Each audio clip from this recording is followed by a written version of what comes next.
vegan motto from Governance Institute. Thank you so much for being with us today. Good to be here. Looking forward to having a chat.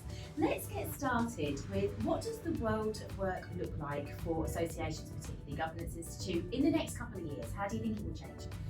Well, and I think that, the association landscape actually moves a little slower than we think it does sometimes. And so in some ways it feels like the pace of change is astronomical, and in other ways it's pretty glacial. So I think probably in the next 1 to 3 years it's just going to be an acceleration of what's already in market, and particularly around that hyper-personalisation space. So I think that the biggest change for associations is moving from having segmented markets, which is kind of rudimentary way to customise service, and it's moving away from customisation to hyper-personalisation.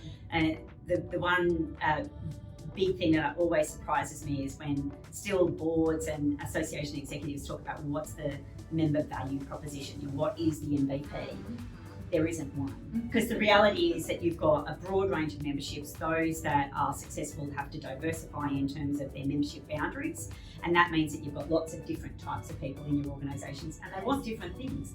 Young professionals want something different from your fellows, and your people in remote areas want something different from your people in inner regions, and your people from listed companies want something different from not-for-profits.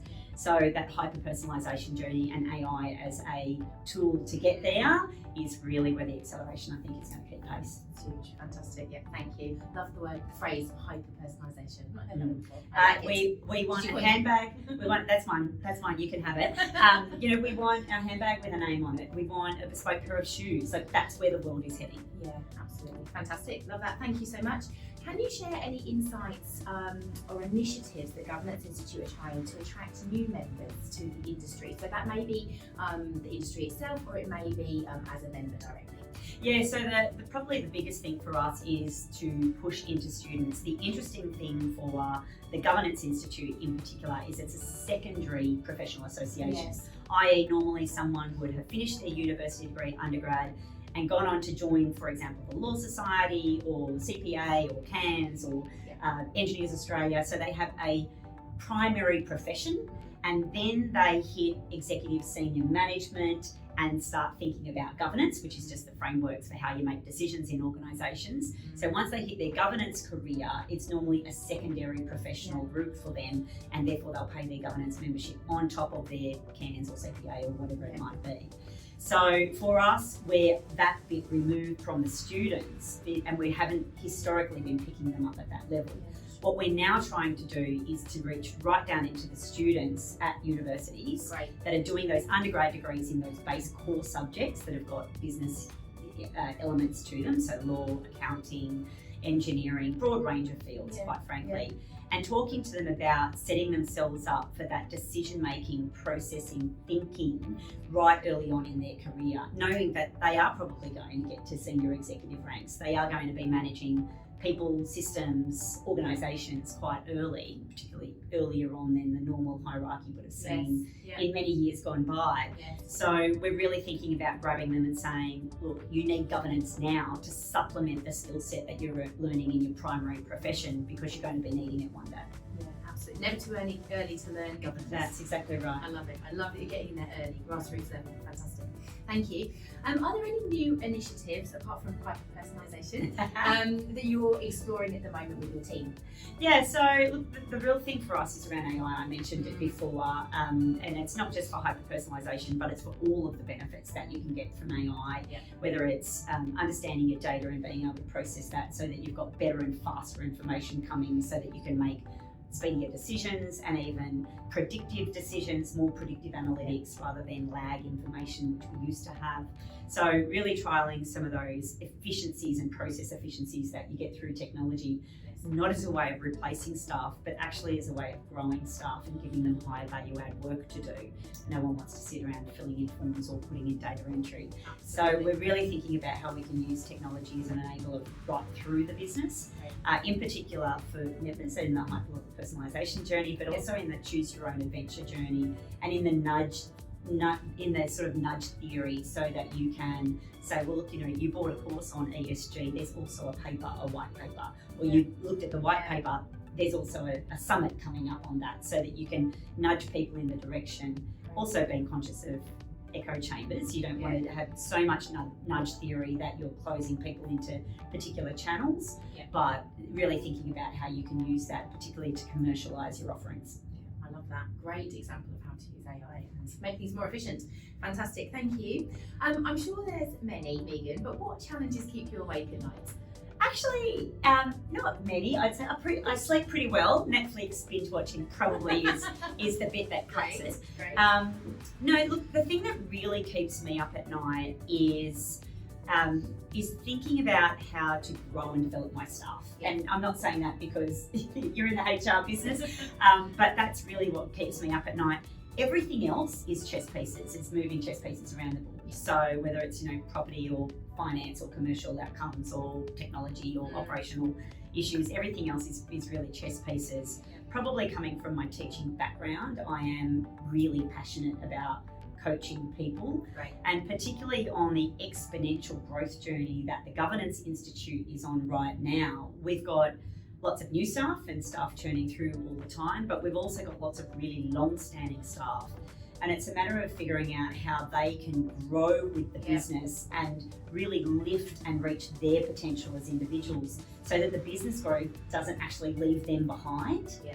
So, bringing people through the organisation, but also just a really nuanced approach to coaching and thinking about how to give people opportunities to stretch them, to really lift them and have them have opportunities even outside of the organisation so that they're really getting that feeling for that next level of growth for them. Sure, and I assume the personalisation feeds right back into your staff as well. Everybody wants something different. Yeah, absolutely, and you've got to personalise that journey for them. And you've also got to really think about the hierarchy in the organisation and think about different coaching opportunities reaching in, because sometimes the direct managerial relationship is not always the most appropriate for the best coaching pathway.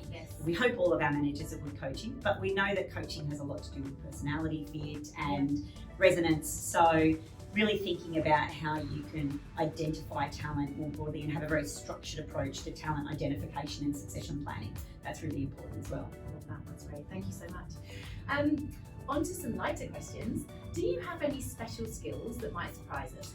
Ooh, I have a range of skills. A particular set of skills, one might say. No, I will not be chasing anyone down anytime soon. I do a competitive dancing sport called physical culture. I don't know if you've heard of Fizzy. It's a bit cultish. It's been traditionally only for women. But I was an ex-professional dancer, and it's a way that I can keep my hand in, do something creative, do something fit, and do a bit of performance on stage. So I love that. How often do you do that?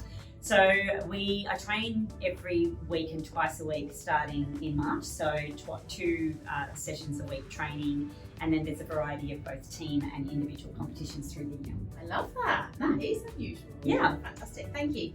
What's your favourite cocktail when somebody else is paying? Espresso martini all the way. Every time?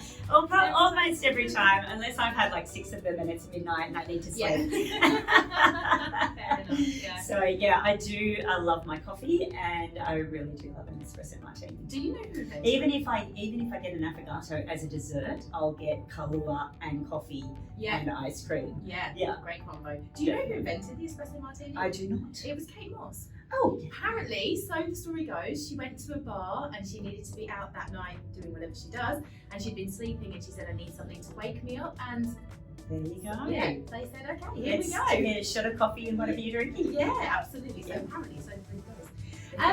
What's one song that would have you absolutely running to the dance floor? Oh gosh, well, given my professional dancing background and my penchant for performing arts, I would say pretty much anything. I can give it a shot, depending on the style. But things I love at the moment, really love Flowers from Miley Cyrus at the moment. Not usually a particular fan of hers, but I think that one's got a catch. Yeah, great, could be. And Aspire bracelet, are we a Swiftie? Well, my daughter got a ticket to the concert. A very expensive weekend in Melbourne that I escorted her to, but didn't actually go to the concert myself. Deal with a dancing mum 3 girls between us. Whoever got the 4 tickets took the 3 girls. Great. I did not get the tickets. She got the tickets, took the 3 girls. I went down with hubby and we went to a really nice French restaurant. But my daughter felt sorry for me, so made me a friendship bracelet anyway. I love that. I love that she thought the French restaurant was, a consolation prize. Yeah. Oh, we had a great time eating things that my 13-year-old would never eat. I love that. I love that. That's so good. That is fun. Amidst all the professional juggling, I know how super busy you are. What's the one guilty pleasure that powers you through a really busy day? Well, first thing I'm going to say is no guilty pleasures, because unless it's illegal or immoral pleasures shouldn't be guilty. Absolutely. I decided when I was going to go back to full-time work, having had my children, that I was going to give up the guilt, because the world puts too much guilt, particularly on women, for not doing enough at work and not doing enough at home and not being there for school, and we kill ourselves trying to do it all because we take that guilt on. So first thing is give up the guilt. But the pleasures that I have, coffee, absolutely. I've already mentioned that, and laughter. I love, I'm not that person that thinks everything needs to be serious in order for it to be professional. And laughter is a great remedy. It connects you with people. It puts all those great endorphins in your body that help power you through the day. And so having a giggle about something is definitely a pleasure that I try to indulge in. And you've got a great laugh. It's infectious. It's a good one. Is there a special hobby? You might have covered this already, but is there any kind of special hobby or anything that you do that's completely not work related that you use to unwind? Yeah, as I said, definitely my physio, my dancing, and then probably, once again, all on a very similar theme, love going to see a bit of musical theatre. Oh, fantastic. What did you last see? Last show I took my daughter to see Wicked. I've seen it already about 4 times, including with the original Broadway cast from the West End, so Idina Menzel and Kristen Chenoweth. But took my daughter to see that. She loved it. I've also seen Wicked a couple of times, but that was a very long time ago. Fantastic. Thank you so much for joining us. Thanks for the insights. Thanks for the fun.